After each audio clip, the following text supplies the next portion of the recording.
Mashindano hayo ambayo yamehusisha washiriki katika ngazi mbalimbali za kuhifadhi kwa juzu 1, juzu 3, juzu 5, juzu 10, juzu 15, juzu 20 na juzu 30.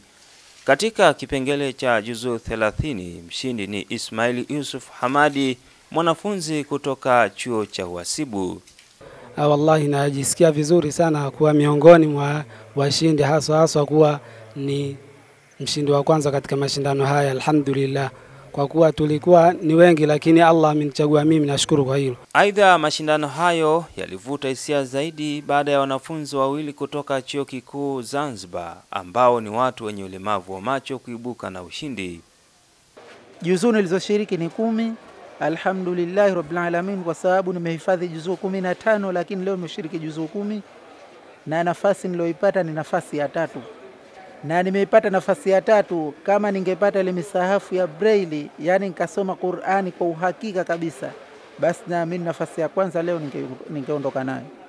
Mimi katika kuhifadhi hii Qur'an ndio imenifanya wepesi mimi wa kufahamu masomo ya sekula mpaka nikafikia chuo kikuu. Nimeshiriki juzu 15 kwa leo. Nashukuru alhamdulillah nimepata nafasi ya 3.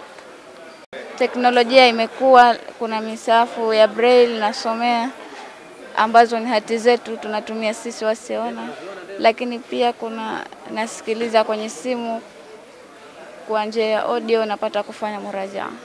Kwa niaba ya taasisi ya Aisha Sururu na mwenyekiti wa taasisi ambaye ni Bi Aisha Sururu, walioshiriki wote ni washindi, lakini niwashukuru sana wasomaji wetu, washiriki wetu kwa kuweza kusoma, kujitoa, kuondoa hofu, kuondoa wasiwasi, lakini kuhakikisha pia kitabu cha Mwenyezi Mungu mnakisimamisha.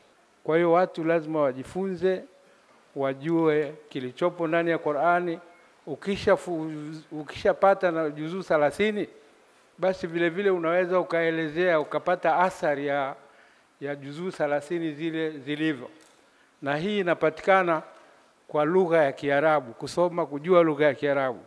Mashindano haya ambayo hufanyika kila mwaka huandaliwa na Jumuiya ya kusomesha na kuhifadhisha Qur'an katika Chuo Kikuu cha Waislamu cha Morogoro. Kwa sasa yametimiza miaka 15 tangu kuasisiwa kwake. Haya mashindano ni mwanzo wa mashindano yanayokuja. Tumshukuru Mungu na tuseme kwamba matarajio yetu kwa mwakani ni kuwa na mashindano yaliyokuwa bora zaidi, kuanzia kwenye uratibu wake, usimamizi wake, namna ya uongozaji mpaka kufikia tamati ya mashindano yenyewe. Walillahi alhamdu, mashindano kadri tunavyoenda nazidi kuyaona kuwa yanaimarika na yanazidi kuwa na sura ya ile ambayo inahitajika, manake sura ya kimataifa. Nikiripoti kutokea hapa mkoani Morogoro, Ramadhan Idilimu wa Mahasin TV.